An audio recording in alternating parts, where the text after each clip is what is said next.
Quero saudá-los novamente aí com a paz de nosso Senhor Jesus Cristo. Falar para os irmãos que é um prazer estar compartilhando a palavra do Senhor com vocês, né? Aqui na nossa retaguarda, né? Em toda a produção da terça do estudo bíblico, o obreiro Eduardo, muito dedicado, né? Eu sei que muitos irmãos já estão com saudades dele, irmãos, mas já está ali no forno, né? Quentinho, uma nova série de estudos bíblicos que o obreiro Eduardo vai estar ministrando aí na nossa live de estudo bíblico às terças-feiras. Aguardem, novidades estão chegando. Por enquanto nós vamos tentar terminar hoje, eu acho difícil também, né? Mas vamos tentar terminar o nosso estudo sobre salvação e santificação. Vamos fazer uma breve revisão. Na semana passada nós falamos sobre salvação, sobre o homem ter sido criado à imagem de Deus, falamos sobre a queda do homem, sobre a necessidade de salvação, promessa de redenção, o propósito da vinda de Jesus, a obra expiatória de Cristo na cruz, o alcance desta obra, não apenas para aquele povo daquele momento, mas em todas as eras, as pessoas que o recebem como Senhor e Salvador são feitos filhos de Deus, o alcance da obra de resgate, que aquele que está em Cristo é uma nova criatura, né? Vimos também a importância da morte e da ressurreição de Cristo, para que o testamento, o Novo Testamento no sangue de Jesus pudesse ser validado, ele tinha que morrer, né? O testamento só tem validade com a morte do testador. E para que ele também pudesse vencer o pecado e o aguilhão da morte, ele precisava vencer a morte ressuscitando. Então, ao terceiro dia, ele ressuscitou. Então, a morte e a ressurreição de Cristo nos garantiram o acesso e a validação ao plano da salvação. Amém, queridos? Também falamos sobre a salvação propriamente dita. Falamos sobre graça e fé. Graça, o favor imerecido de Deus, o grande amor de Deus demonstrado por nós, é aquilo que Deus faz por nós. E fé é o que nós fazemos por nós ao crer em sua palavra. Amém, queridos? Também falamos sobre como se dá o novo nascimento e falamos sobre as diretrizes do arrependimento. Não deu para concluir semana passada, nós vamos entrar agora no assunto do batismo, lembrando, amados, que nós estamos dando uma abordagem panorâmica, né? Ainda não entramos em pormenores de cada um desses assuntos. Cada um desses assuntos demandaria aí algumas lives, né? Algumas noites de estudo bíblico para explicar cada um deles. Então nós estamos dando um entendimento mais generalizado, mais amplo, mais panorâmico, ok? Então, nós falamos que o arrependimento é uma volta do pecado para Deus. A mensagem que Jesus pregou, a primeira mensagem dele foi a continuação da mensagem do seu precursor, que foi João Batista. Arrependei-vos, porque vos é chegado o reino de Deus. Então, o arrependimento ele é um retorno para a casa, é o retorno para os braços do Pai. Amém? E então, depois do arrependimento, a pessoa é tocada, né? Ela se torna, a partir daquele momento em que ela se arrependeu, um candidato a potencial ao batismo nas águas, né? Pedro fala no seu primeiro discurso, quando as pessoas foram tocadas pelo poder do Evangelho, pela palavra que compungiu-lhe o coração, Atos 2,37, eles perguntam, o que faremos, varões irmãos? E a Bíblia diz que Pedro disse, arrependei-vos e cada um de vós seja batizado em nome de Jesus Cristo e recebereis, para perdão dos pecados, e recebereis o dom do Espírito Santo.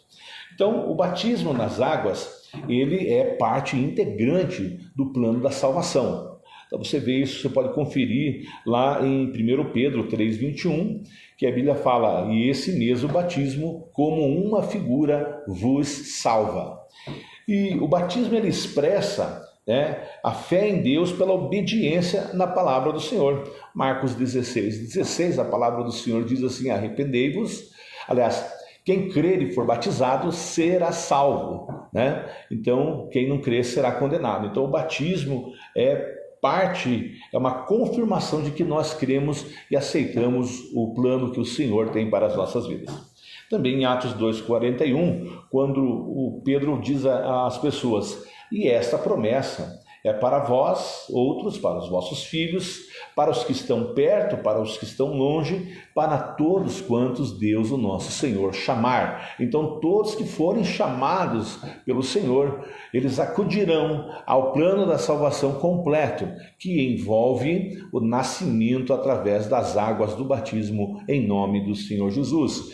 Conforme nós lemos na palavra do Senhor, Efésios 3,14, quando Paulo diz: por esta razão eu me ponho diante do Pai de joelhos, perante o qual toda a família no céu e na terra toma o nome. Amém? O modo de batismo nas Escrituras é imersão. A própria palavra batismo, ela vem do grego baptizo, que significa imergir, submergir, né? E tem o simbolismo bíblico, né, de um sepultamento. Está lá em Mateus 3,16, Atos 8, 36 ao 39 e Romanos 6, verso 4, quando Paulo fala sobre isso, sobre sepultados com Cristo pela morte no batismo. A fé em Cristo e o arrependimento de pecados são necessários para validar o batismo. Assim, o batismo de pessoas que não acreditaram ou que não se arrependeram não pode ser administrado. E também para crianças que ainda não estão na idade da razão de poder se arrepender e decidir sobre o batismo. Amém, queridos? Então a Bíblia ensina que o batismo deveria ser administrado em nome do Senhor Jesus Cristo. Mateus 28, 19, quando Jesus dá a comissão, ele diz: ide por todo mundo, fazei discípulos de todas as nações, batizando-os em nome do Pai, do Filho e do Espírito Santo. Então, quando ele fala sobre isso, ele fala no singular, né? Em nome, não nos nomes, né? E há um nome. Qual que é o nome do Pai? Qual é o nome do Filho? Qual é o nome do Espírito Santo? Lucas capítulo 24, versículo 47 a seguir, Lucas registra essa comissão do Senhor Jesus, dizendo que em seu nome se pregasse o arrependimento. Então Jesus é um nome próprio. É como exemplificar assim: eu sou o Gerson, sou conhecido aqui na igreja como pastor. Todo mundo chama pastor, pastor, pastor, mas o meu nome não é pastor, o meu nome é Gerson, né? No mundo profissional, eu sou um representante comercial, né? As pessoas dizem: o vendedor Gerson, o meu representante. Mas o meu nome não é nem vendedor e nem representante. Na minha casa, minhas filhas me chamam de pai e minha esposa me chama de amor, né? Eu não sou amor, eu não sou pai, né? Por nome, eu sou apenas por função. Então, o nome que eu tenho é Gerson. É assim que eu assino o meu nome, é assim que eu escrevo o meu nome e é assim que eu respondo quando as pessoas me dizem qual o seu nome. Então, qual o nome do nosso Deus? Qual o nome da salvação na terra? O obreiro Eduardo quase extenuou todo esse conceito quando ele falou quem Deus é. E nós falamos sobre isso também na semana passada, quando nós abordamos o assunto da encarnação também de nosso Senhor Jesus Cristo. Amém?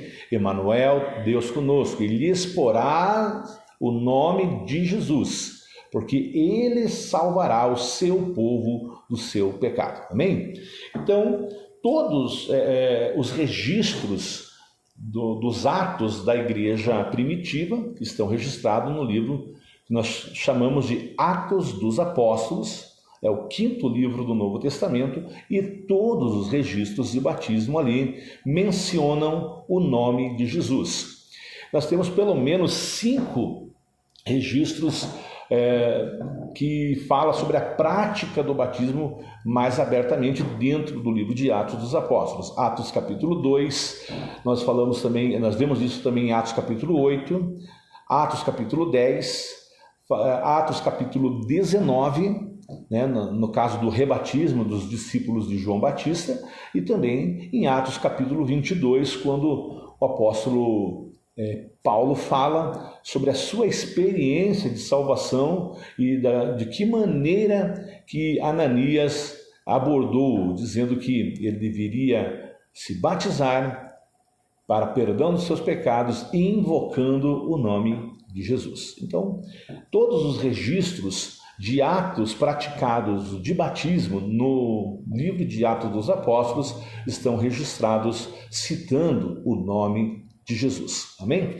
Então, o nome de Jesus é o único nome salvador. Nós vemos isso lá em Atos capítulo 4, versículo 12, quando a palavra do Senhor nos diz que em nenhum outro há salvação, porque debaixo do céu e acima da terra nenhum outro nome há dado entre os homens, pelo que importa que sejamos salvos. Então, nós precisamos receber o nome de Jesus em nossas vidas. Como igreja do Senhor Jesus, como a noiva do Senhor, nós precisamos receber o seu nome, assim como a noiva recebe o sobrenome do seu esposo. Nós também recebemos o nome do nosso Salvador, como igreja e noiva do Senhor Jesus. Amém? Lá no livro de capítulo 2, versículo 9 e 11 de Filipenses, Colossenses 3,17 e Atos 10,43, você pode ampliar o seu conhecimento sobre este assunto, amém? Então, o nome de Jesus é a maneira correta na fórmula batismal. Como já falei para os irmãos, esses 5 registros históricos do livro de Atos, mas também no livro, nas epístolas, nós temos um entendimento que nos leva também para o batismo em nome de Jesus. Em Romanos capítulo 6, versículo 3 e 4, em 1 Coríntios 1, verso 13. Aliás, essa passagem de Coríntios é muito interessante, estava tendo uma dissensão na igreja, e o capítulo 1 e o capítulo 3 de 1 Coríntios, eles trazem um entendimento sobre o nome de Jesus meio que subjacente.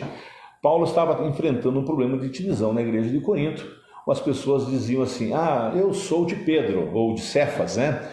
Eu sou de Paulo, eu sou de Apolo. E havia um grupo que dizia: não, eu não sou nenhum dos 3, eu sou de Cristo. E Paulo disse: mas por que essa divisão? Quem que morreu por vós? Foi Apolo? Foi Pedro? Em nome de quem que vocês foram batizados? Em meu nome? Claro que não, né? Então, Paulo dá a entender, deixa ali subjacente sobre o batismo que era administrado na igreja de Corinto, em nome de nosso Senhor Jesus Cristo. Amém? Você também vai encontrar em Gálatas 3:27 e Colossenses 2, verso 12, também uma alusão ao batismo em nome do Senhor Jesus, como revestismos de Cristo, né?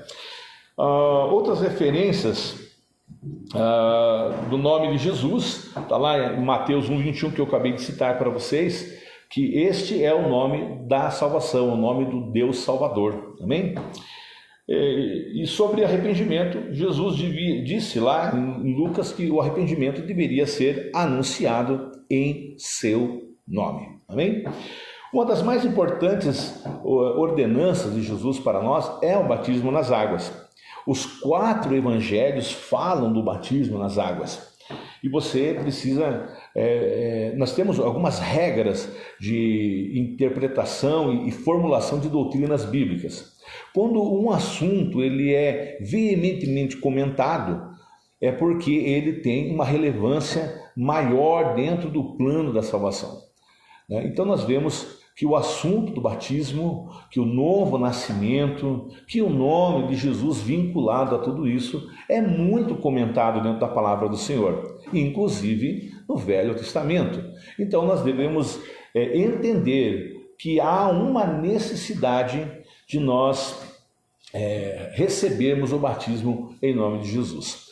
No livro de 1 Coríntios, capítulo 10, o apóstolo Paulo fazendo um comparativo, um paralelo entre o povo de Israel, como o povo hebreu foi salvo com relação, e como o povo que recebe Jesus como Salvador é salvo, ele diz, olha, o povo lá foram batizados no mar e na nuvem em Moisés, assim como nós somos batizados nas águas e no Espírito Santo em nome do Senhor Jesus.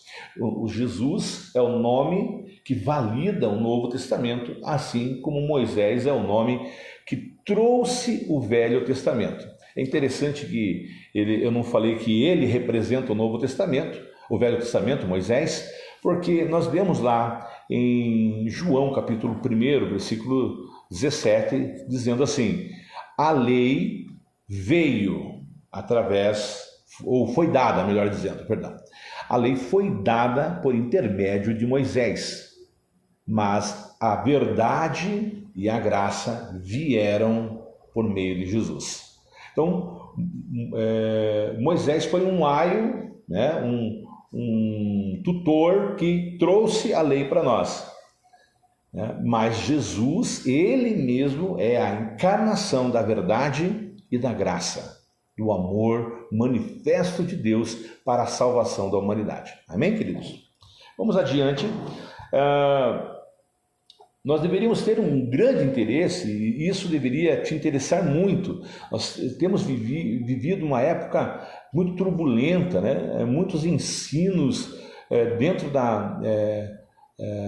desse plano da salvação que distorcem a questão da graça, que distorcem a questão das ordenanças, dos sacramentos da igreja, né? E que minimizam a questão da responsabilidade do homem, que minimizam a questão da conversão. É como se Deus tivesse dado um presente e você, mesmo não tendo querido aceitá-lo, esse presente, você tem esse presente. Não, Jesus mesmo nos diz lá, a todos quantos o receberam, deu-lhes o direito de serem chamados filhos de Deus.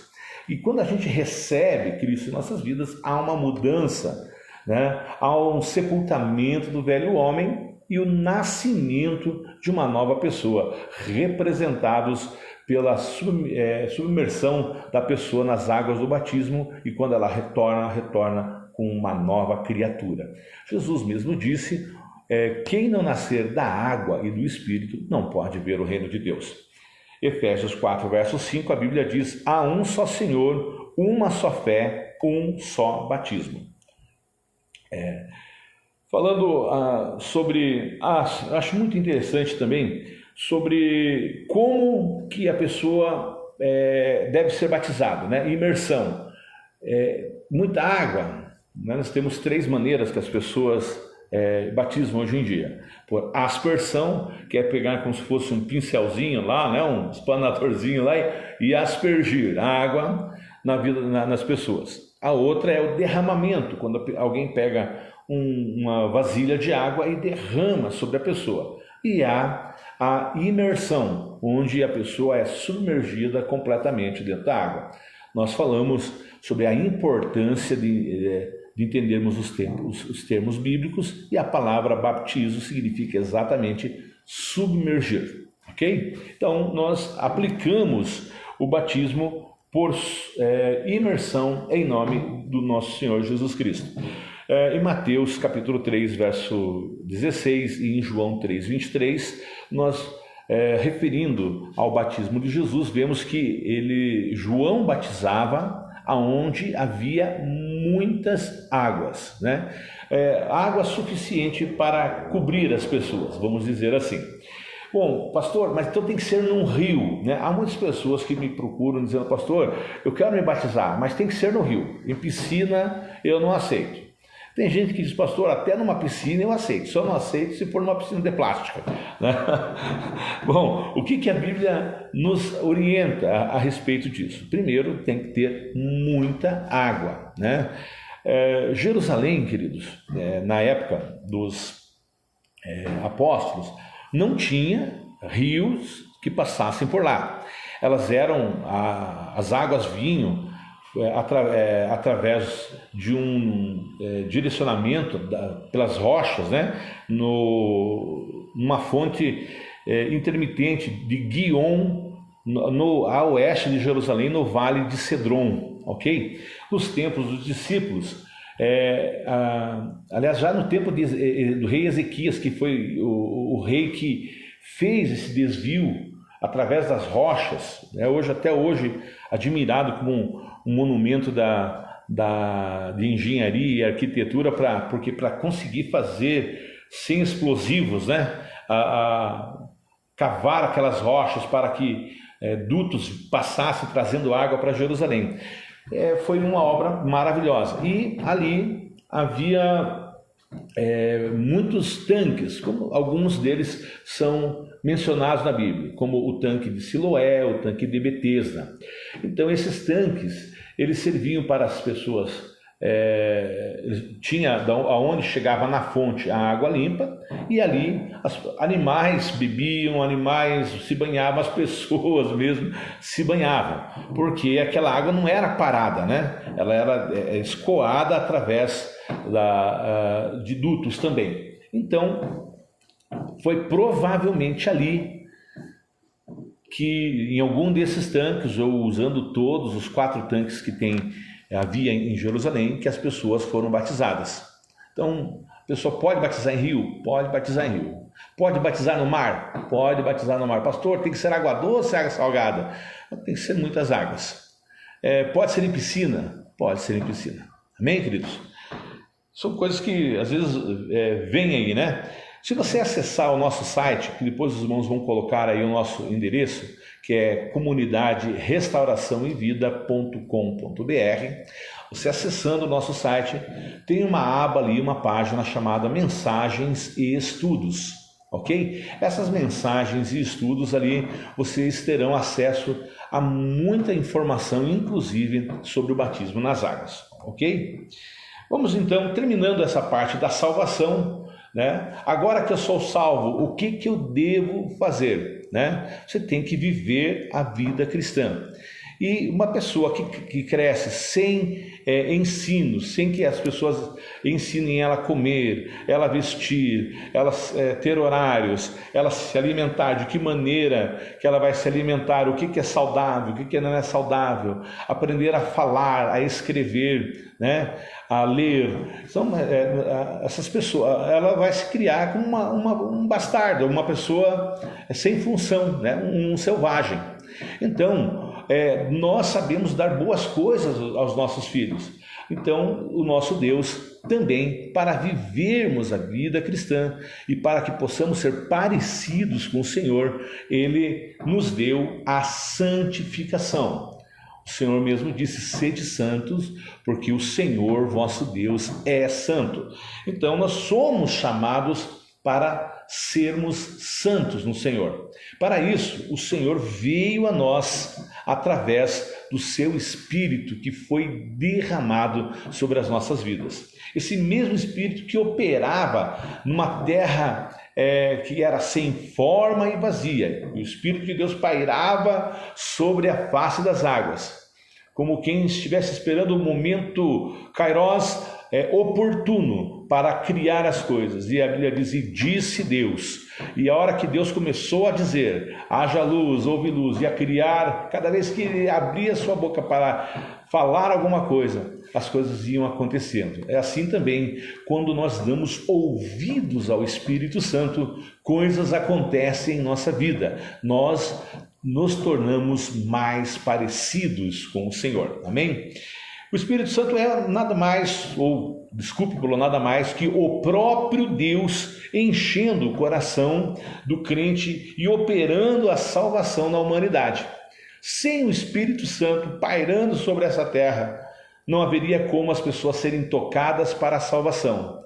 Sem o Espírito Santo, seria impossível vivermos a vida cristã. Amém?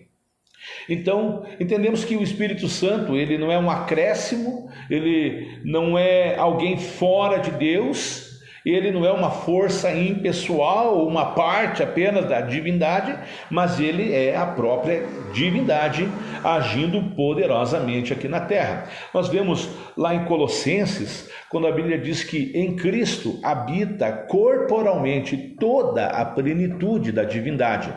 Tudo que você pode reconhecer como Deus habita na pessoa de nosso Senhor Jesus Cristo. E a Bíblia nos diz que hoje nós somos o corpo de Cristo aqui na terra. Logo, é por isso que o Espírito Santo foi dado à igreja e encheu a igreja, para que nós tenhamos a plenitude de Deus dentro da igreja. Amém, queridos? Então, em toda a Bíblia vemos o ensino de que o Espírito Santo é Deus. Veja alguns textos. Lá em Deuteronômio 6, verso 4 diz: ouve, ó Israel, o Senhor nosso Deus é o único Senhor. Nós vemos também em João 4, 23, Deus é Espírito, e importa que seus adoradores o adorem em espírito e em verdade. Segundo Coríntios 3,17, ora, o Senhor é o Espírito. Veja que fala de Jesus, né? Não diz que o Senhor é um Espírito ou mais um Espírito, não, ele é o Espírito. E onde está o Espírito do Senhor, aí a liberdade. Nós vemos também em Efésios capítulo 4, versículo 4, 5 e 6. Ora, há um só corpo e um só Espírito. Um só Senhor, uma só fé, um só batismo, um só Deus e Pai de todos, o qual é sobre todos e em todos. Bom, há um só Deus, Deus é Espírito, o Senhor é o Espírito. Então, fica claro, né, amados, sobre isso. Lá em 1 Pedro, capítulo 1, versículo 10, 11, fala que Deus estava falando com os profetas a respeito da vinda de Cristo. E a Bíblia diz que o Espírito de Cristo, Pedro fala, o Espírito de Cristo estava neles.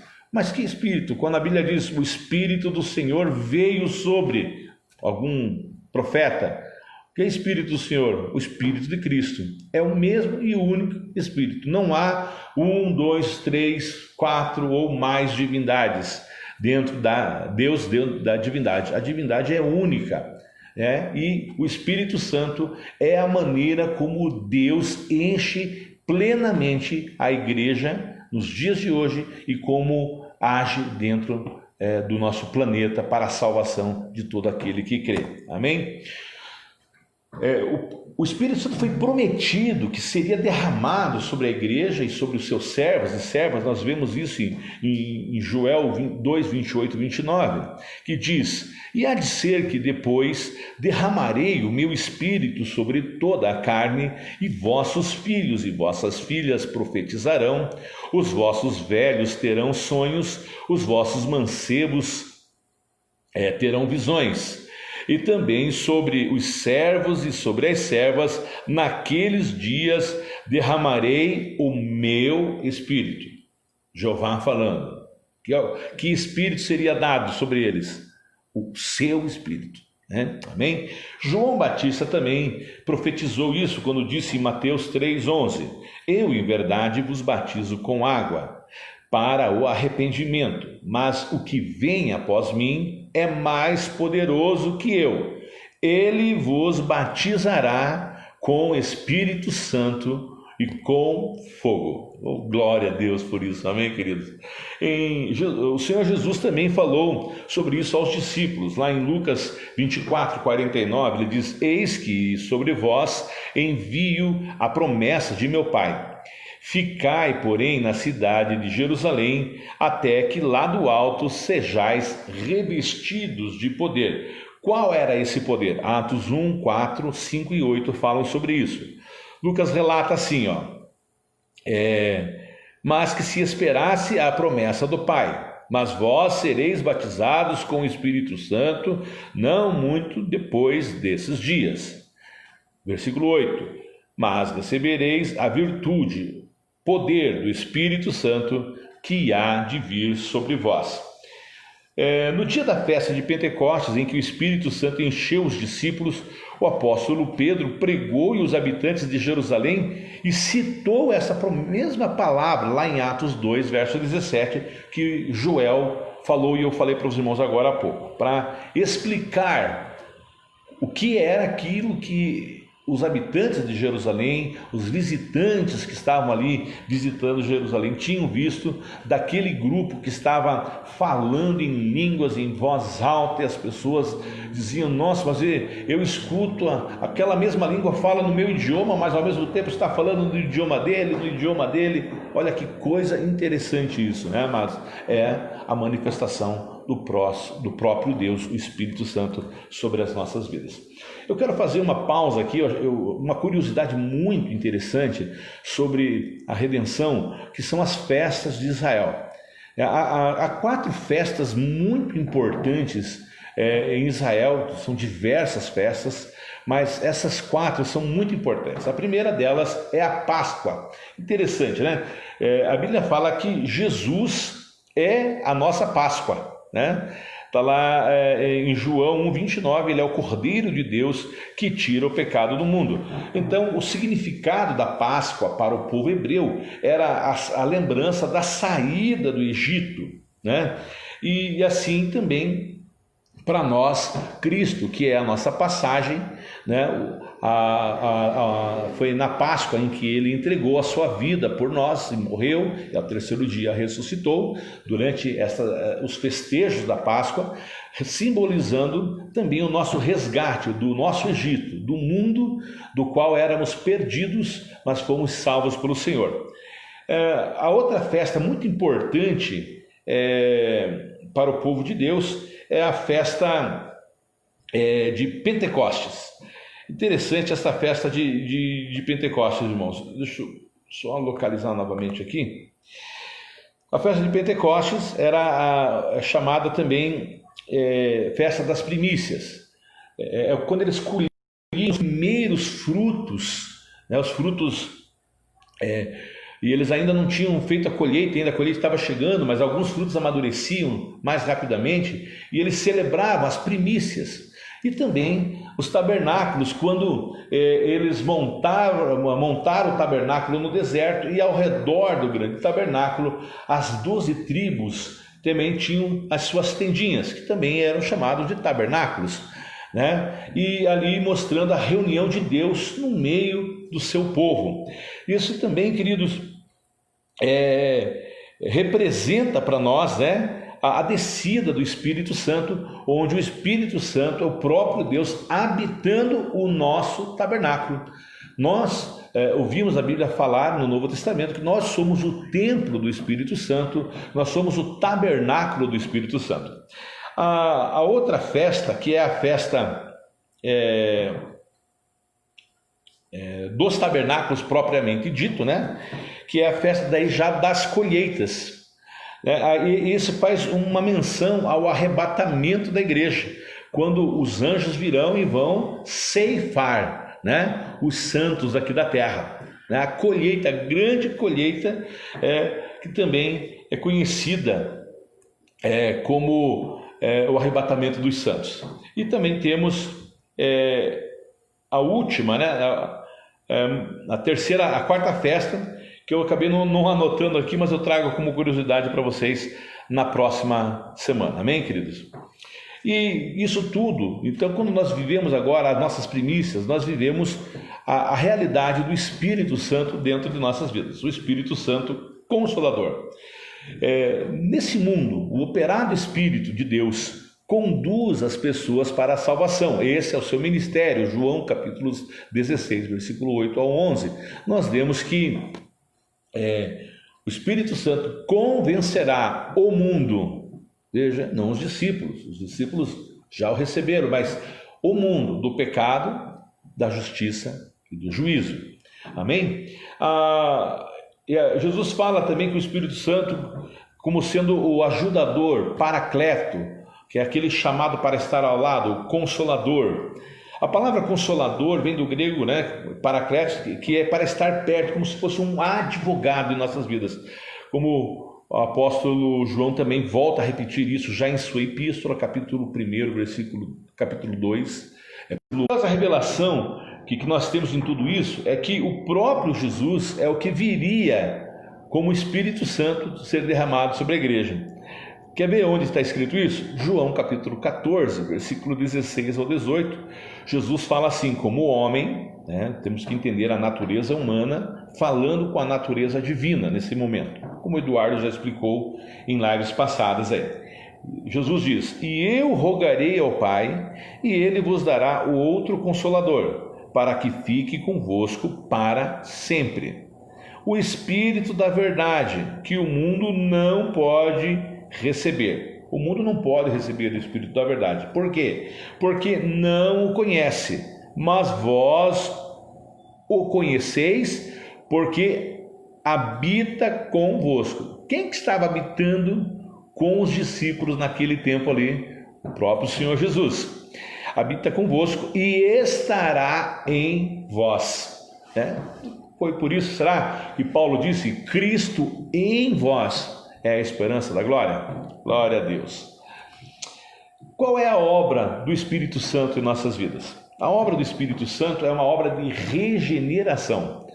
Ele regenera e transforma a imagem de Deus. Regenerar é reconstruir. É algo que estava em deterioração ou deteriorado, acabado, destruído, e ele recupera aquela imagem. Então, a obra do Espírito Santo é nos regenerar a imagem do Senhor. João capítulo 3, verso 5 e Tito capítulo 3, verso 5 também. A Bíblia também diz que o Espírito Santo habita os filhos de Deus.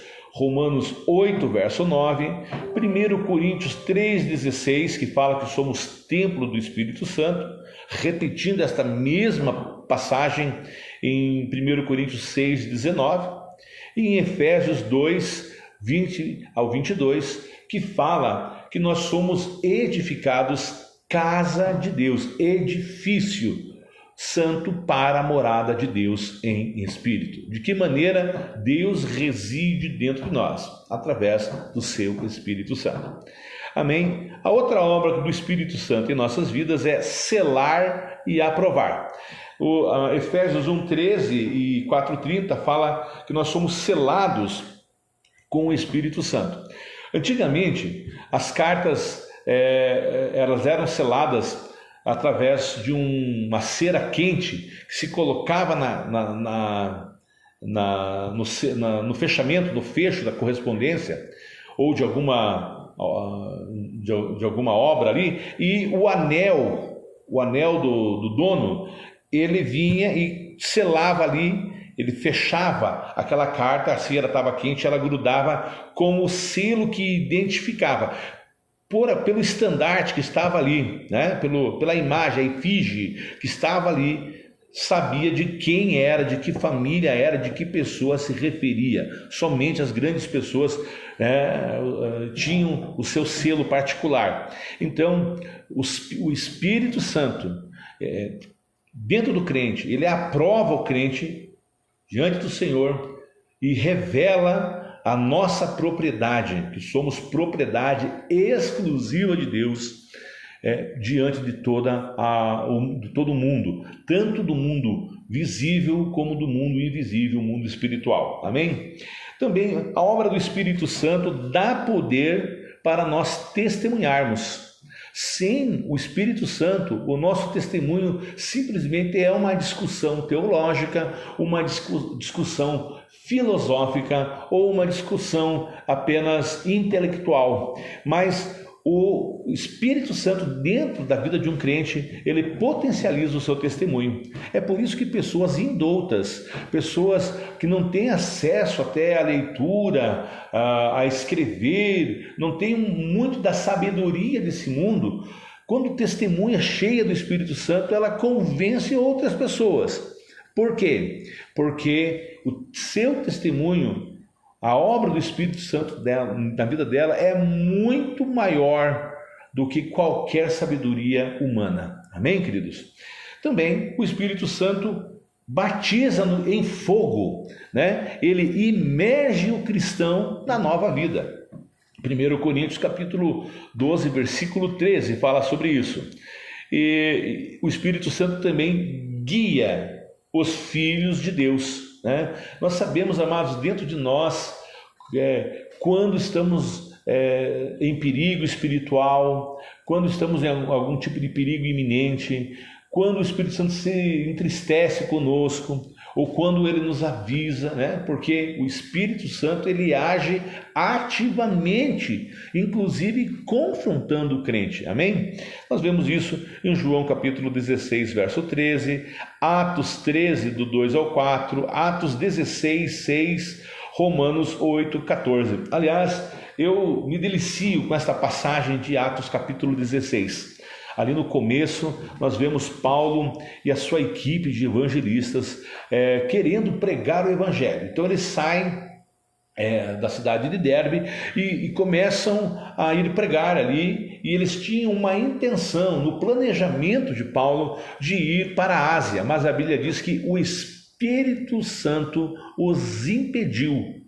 Olha, o Espírito Santo impediu que eles fossem para pregar na Ásia. De que maneira, amados? Como que não ficou claro ali, né? Porque não diz assim, olha, o Espírito Santo impediu. Como é que ele fez? Ele estendeu os braços e disse, opa, não, aqui vocês não vão. Não. Mas ele falou dentro do coração de algum deles, né? Na Bíblia não fala que foi com Paulo, mas mais adiante, quando eles tentaram ir para a Bitínia, o Espírito de Cristo não permitiu, e eles acabaram indo diante daquela rota e deram no porto chamado Troade. Esse porto ficava no mar Adriático ali, e é onde eles iriam atravessar para chegar na Macedônia. E ali, então, à noite, Paulo teve um sonho, e numa visão lhe apareceu um homem macedônio que disse para ele, passe para a Macedônia e nos ajude.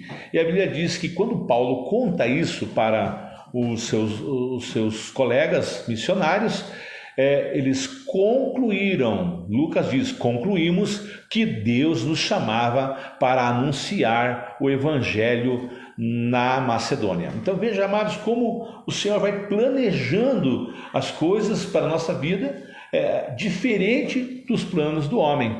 E de que maneira ele fala? Dentro do coração do homem, através de sonhos, pode, através de visões, pode, mas no íntimo do homem, o homem tem a convicção do que o Espírito Santo está fazendo dentro de sua vida, amém? E também a obra do Espírito Santo é convencer o pecador, nós já falamos sobre isso em João 16, do 8 ao 13, amém? Também, você pode, acessando a nossa página do nosso site lá, você terá acesso, né? Você tem um estudo que fala sobre o Espírito Santo e embaixo ali tem algumas literaturas em PDF. Quando você clica nela ali, ele vai abrir um PDF que você pode salvar, imprimir, estudar, enfim. Ali tem mais 4 estudos sobre o Espírito Santo. A promessa é vossa, verdade sobre a verdade sobre o Espírito Santo, essenciais doutrinas da Bíblia, de David K. Bernard, e o dom do Espírito Santo. Amém? Agora nós vamos falar de como o Espírito Santo age na vida do cristão. A operação do Espírito Santo é associada sempre à verbalização da palavra da fé. Em Romanos, capítulo 10, versículo 8, um dos versículos que eu mais amo na palavra, diz assim, a palavra está junto de ti, na tua boca e no teu coração. Esta é a palavra da fé que pregamos. O apóstolo Paulo diz que a palavra, se não estiver associada com a fé, ela é morta, né? Ela não vai produzir nada, né? Tiago também fala sobre isso, versa sobre isso, e o Senhor Jesus também diz, a letra mata, mas o Espírito vivifica. As palavras que vos tenho falado são Espírito e são vida. Quando Jesus falou com a mulher samaritana, lá no capítulo 4 de João, ele disse que pode dar de beber água viva. Ele se referia ao Espírito Santo. E ele diz que quem beber dessa água nunca mais terá sede. Por isso, amados, quando você tem uma experiência de salvação na sua vida e você é salvo pelo Senhor, o Espírito Santo ele vem morar dentro do seu coração. E ele é o próprio Deus agindo dentro da sua vida para que você tenha comunhão com Ele, assim como Adão tinha comunhão com Deus plena antes dele cair. Essa comunhão foi restaurada. Então você pode aproveitar, se deliciar para crescer na graça e no conhecimento de Jesus, vivendo uma vida cheia do Espírito Santo. Você pode experimentar constantemente o renovar do Espírito Santo dentro da sua vida. Amém, querido? Jesus falava sobre o Espírito Santo, e você pode ver isso também em João capítulo 7, versículo 37 ao 39, que estava tendo aquela festa em Jerusalém, e Jesus disse: olha, quem tem sede, vem a mim e beba. Ali ele se revela, rios de água viva fluirão do seu interior. E a Bíblia diz: e ele falava a respeito do Espírito Santo que viria sobre eles. Amém? Glória a Deus. De fato, Jesus também disse que o nascer do Espírito é a condição primaz para se entrar no reino de Deus. Nós vamos falar algumas coisas importantes que às vezes traz alguma confusão na cabeça das pessoas, Como é que é esse agir? Alguns que são menos do fogo dizem que o batismo são menos do fogo do Espírito. Eles dizem que o batismo com o Espírito Santo foi só para aquela época, E o que é importante é mais o caráter de Cristo, o fruto do Espírito. Mas aí nós teremos que anular também os dons espirituais que Paulo nos ensina em 1 Coríntios. Então nós vamos diferenciar e ensinar nesse momento para você sobre o batismo com o Espírito Santo, o fruto do Espírito Santo, a santidade, e os dons do Espírito Santo. Amém, queridos? O falar em outras línguas era, entre os crentes do Novo Testamento, um sinal da parte de Deus para evidenciar o batismo com o Espírito Santo. Em Atos 2, do 1 ao 4, eu vou ler esse texto para vocês, diz assim: cumprindo-se o dia de Pentecostes, estavam todos reunidos no mesmo lugar. E de repente veio do céu um vento veemente e impetuoso, e se encheu toda a casa em que estavam assentadas, e foram vistas por eles línguas como que de fogo, as quais pousaram sobre cada um deles. E todos foram cheios do Espírito Santo e começaram a falar em outras línguas, conforme o Espírito Santo lhes concedia que falassem. Interessante, quando Pedro começa a explicar sobre o que aconteceu ali, a Bíblia diz que ele fica em pé junto com os outros 11 discípulos, até porque Matias havia já tomado o lugar de Judas ali, e ele começa a explanar, dizendo que eles não estavam bêbados. Então veja, amados, não foi uma situação assim comedida, não foi alguma coisa assim simplesmente de falar um outro idioma, como algumas pessoas querem falar de uma maneira, eles estavam racionais. Não, eles se excederam emocionalmente, que as pessoas pensaram: esses caras estão bêbados. Porque eles não estão bêbados, sendo esta apenas a terceira hora do dia, 9 horas da manhã. Então eles falaram, houve um barulho ali, houve um barulho santo naquele dia, E eles começaram a falar em outras línguas. Nós vemos que em Atos capítulo 8, os samaritanos tiveram a mesma experiência lá em 8, 16, 17, quando eles não haviam recebido o Espírito Santo, apenas tinham sido batizados em nome de Jesus, como está registrado exatamente isso na palavra do Senhor. Então Pedro orou sobre eles e eles ali receberam o Espírito Santo. Em Atos capítulo 10, versículo 44 e 46, quando esta mensagem chega aos gentios, veja só o que aconteceu. E dizendo ainda Pedro estas palavras, desceu o Espírito Santo sobre todos os que ouviam a palavra. E os fiéis que eram da circuncisão, todos quantos tinham vindo com Pedro, maravilhavam-se de que o dom do Espírito Santo se derramasse sobre os gentios.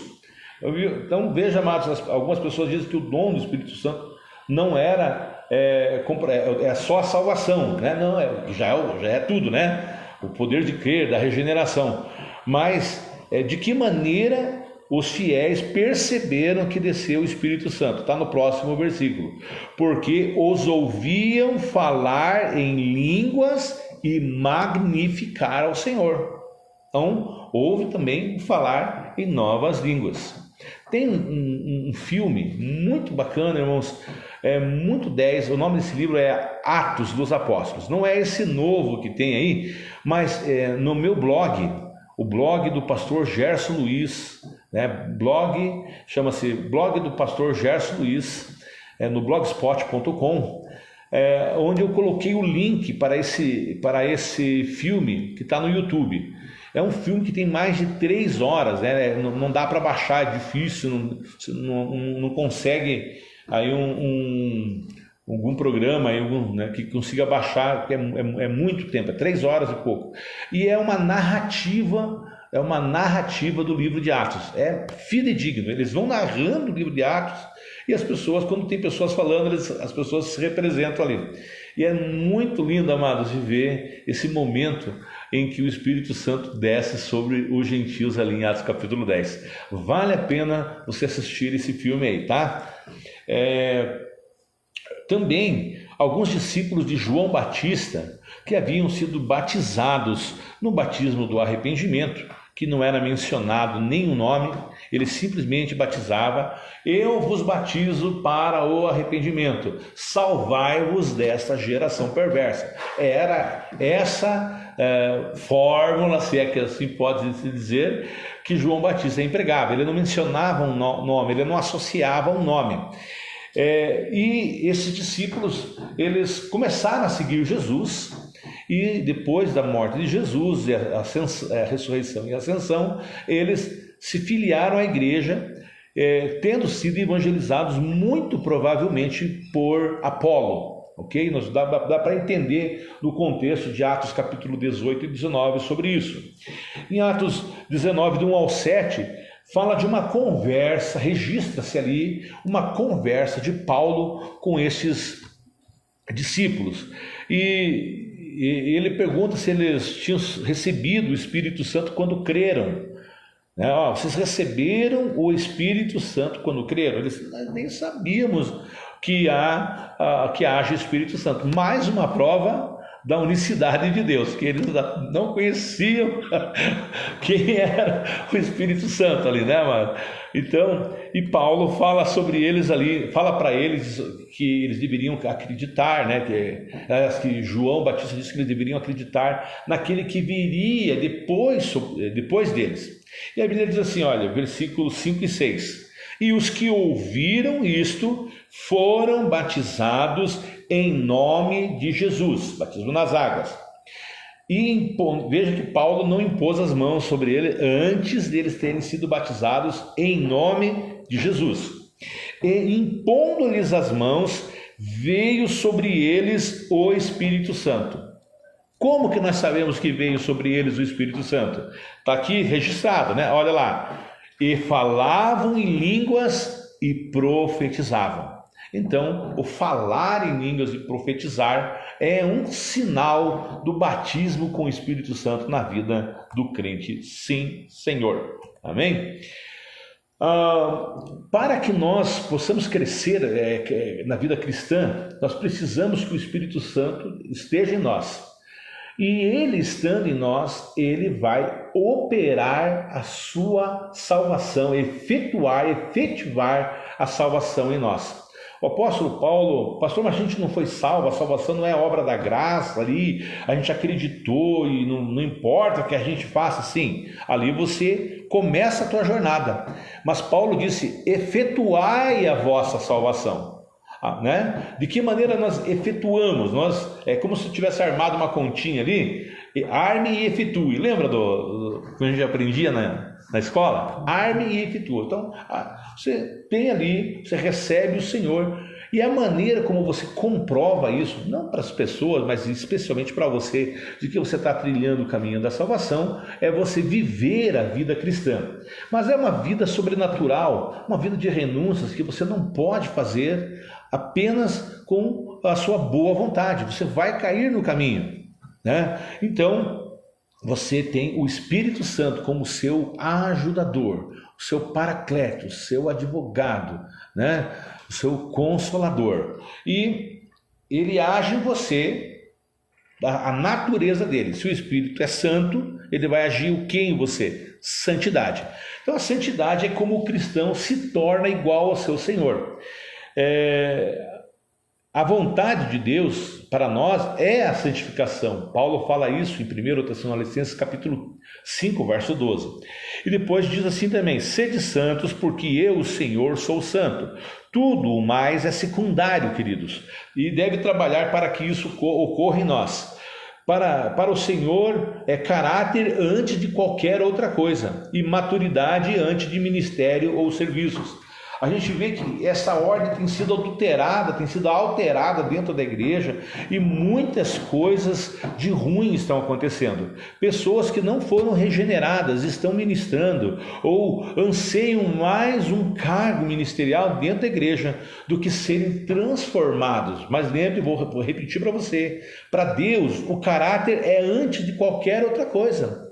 A maturidade, o caminho da maturidade é mais importante do que os ministérios e serviços. Amém?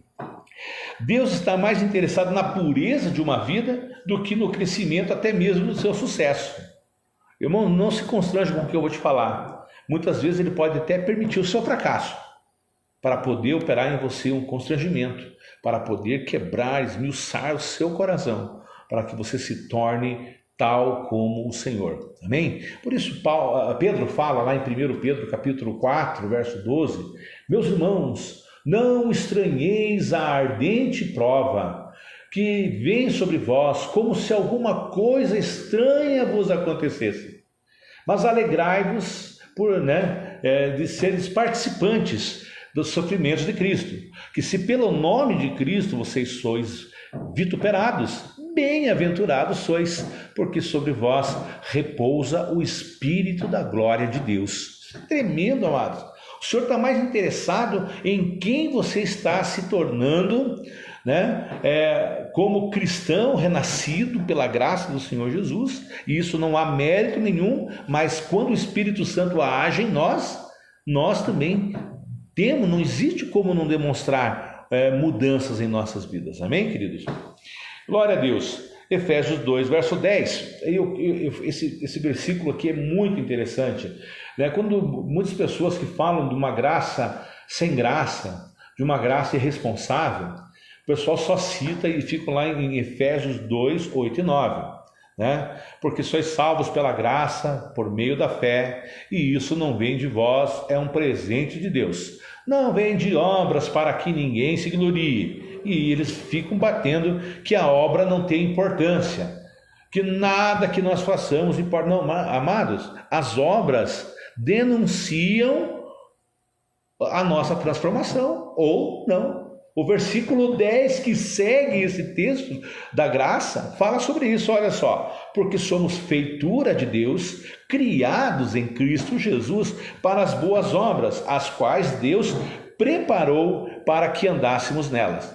É claro, amados, eu entendo a preocupação de muitos irmãos que pregam a salvação pela graça, do perigo da deturpação. Então, qual que é a deturpação? De nós vivemos por méritos. Não, eu sou bom diante de Deus. Não, mano, você não é bom diante de Deus.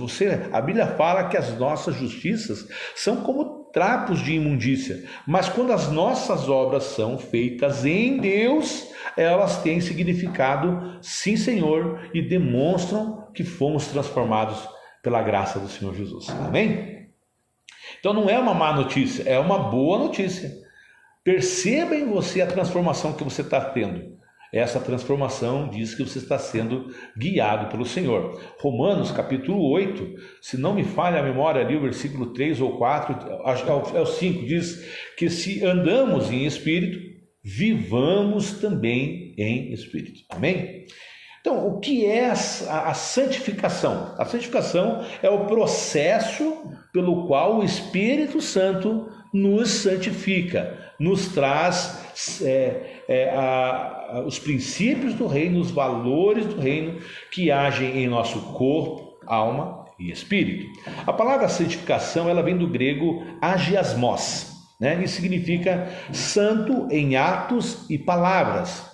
Também significa consagrado para Deus, separado como santo para Deus, andar com Deus. Amém? Então, mostra realmente uma resolução nossa de não viver de acordo mais com os padrões deste mundo. Amém, queridos? O Velho Testamento nos mostra 3 palavras no idioma hebraico que se referem à santidade, né? Ou a esse tema de santidade. O primeiro é o Kadosh. Kadosh, que quer dizer santo. É a palavra Kadash, que quer dizer santificar. Para eu ser Kadosh, eu tenho que passar pela Kadash, né? Pelo processo de santificação. E aí eu vou conhecer o Kodesh. Kodesh, que significa santidade. Então nós vemos que Kadosh é a pessoa transformada, ou santificada, separada. Kadash é o processo pelo qual ela passa para que isso aconteça. E Kodesh é o resultado final, né, do nosso processo de santificação. Amém? Quando recebemos Cristo como o Salvador de nossas vidas, o Senhor realiza em nós a obra da salvação. Fica imaginando assim, né? Lá em Colossenses fala sobre tirar a pessoa do reino das trevas e transportá-la para o reino do Filho do seu amor. Tá, aqui, vamos imaginar aqui, tá? Eu estou aqui no reino das trevas, né? Dá para ver aqui meu celular? Dá. Então, eu fui transportado, eu não tive que fazer esse caminho aqui. Eu fui transportado para o reino do Filho do seu amor.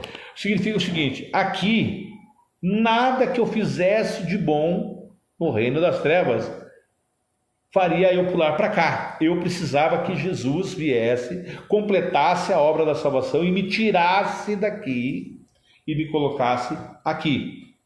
E aqui, irmãos, nesse estado, qualquer coisa que eu faça para o reino de Deus, inspirado pelo Espírito Santo, ele é progresso.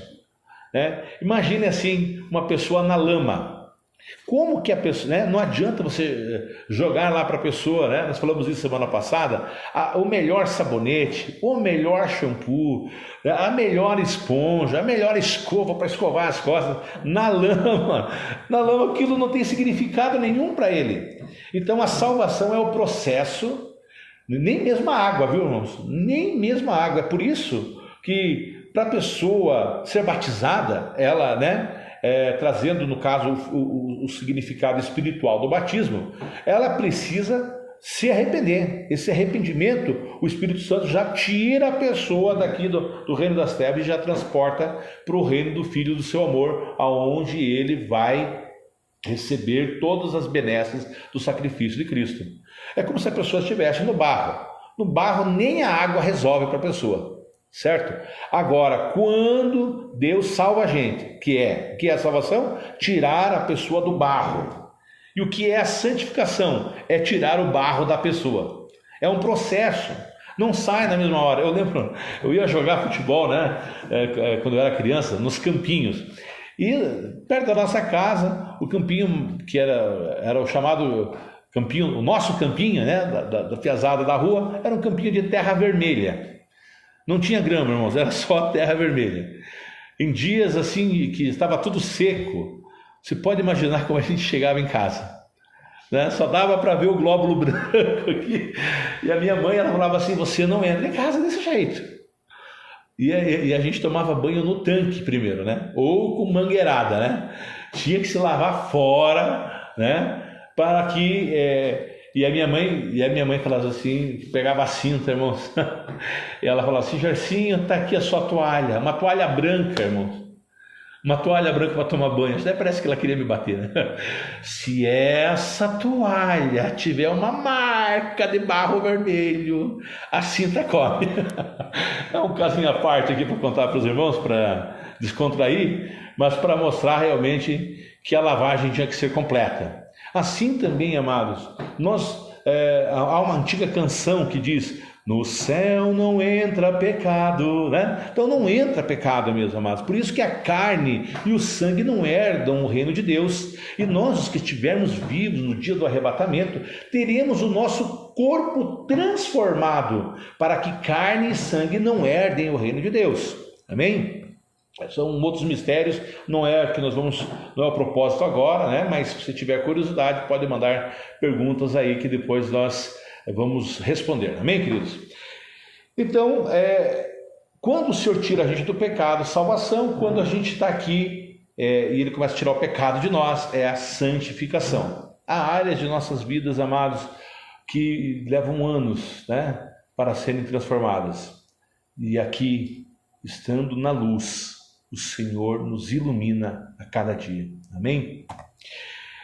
Cristo nos recebe da maneira como somos, mas não nos deixa desta maneira, né? Somos salvos pela graça, mas no versículo 10 de Efésios 2, ele nos dá um kit ali de boas obras. Então, não é fazer boas obras para ser salvo. Fazer boas obras para ser salvo é estar aqui, na lama ainda.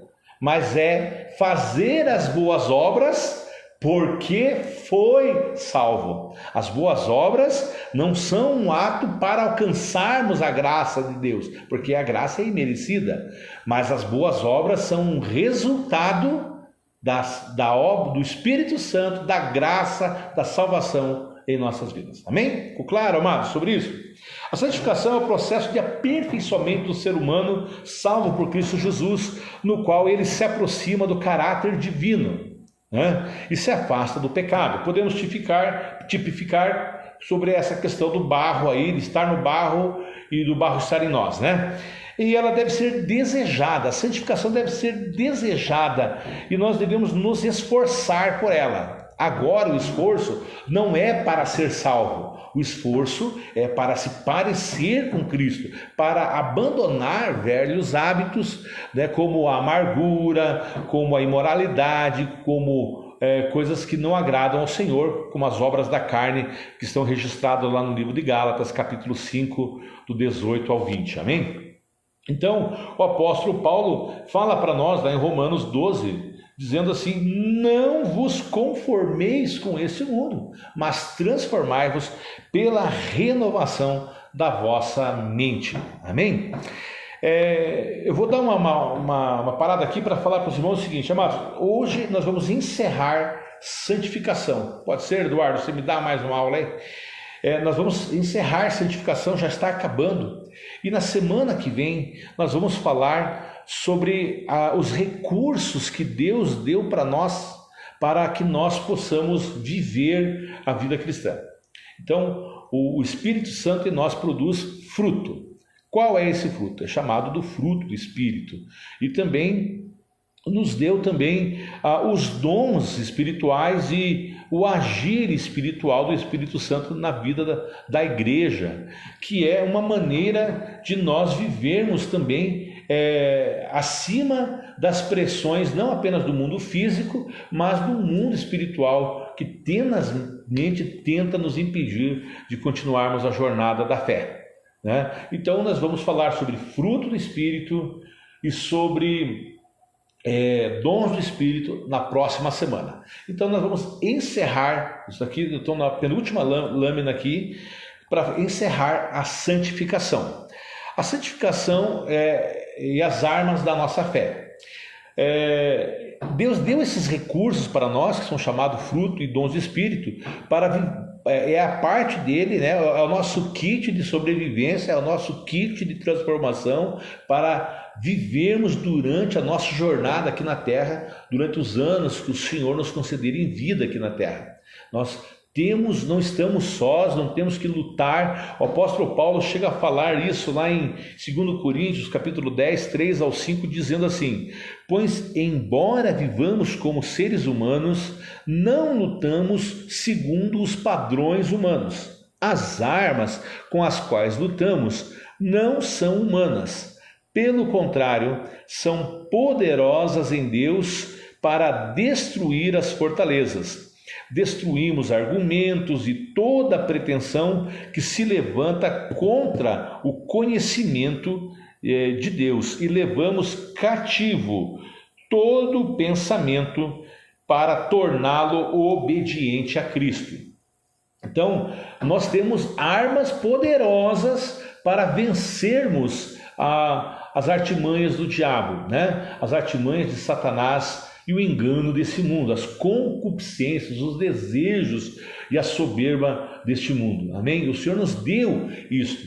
E interessante, amados, eu quero também remeter à criação, quando lá em Atos capítulo 2, Gênesis capítulo 2, quando o Senhor põe Adão no jardim que ele plantou para Adão e Eva viverem ali, menciona que ele colocou duas árvores ali: a árvore do conhecimento do bem e do mal, que depois nós entendemos que isso é a independência, o homem viver independente de Deus, e a árvore da vida, que é viver por aquilo que o Senhor tem dado para nós. Essa foi a escolha de Pedro e dos discípulos lá em João 6,68, que eu preguei domingo na igreja, que diz assim: para quem iremos nós, se só tu tens as palavras da vida eterna? Quando as pessoas estavam analisando ali em João capítulo 6 as palavras de Jesus e as renúncias que eles teriam que ter, né, comer a sua carne e beber o seu sangue, era um ditado da época que queria dizer: você tem que aceitar completamente aquilo, as propostas que eu tenho para você. E as pessoas pensam: não, mas é muito, né? Quem sabe eles lembraram lá do Sermão da Montanha, né? Sobre o olhar, né? As pessoas achavam que era cobiçar a mulher do próximo, era desejar ir lá e tomar a mulher do próximo. Quando eles viram que só de olhar, né, eles já estavam cometendo adultério com aquela mulher, eles ficaram meio temerosos de ter que assumir, né, essa mudança em suas vidas. E eles começaram a deixar de andar com Jesus. Mas os discípulos tomaram uma resolução de não viver pela árvore do conhecimento do bem e do mal. Esse é um assunto muito bacana, uma outra hora a gente vai aprofundar nisso, né?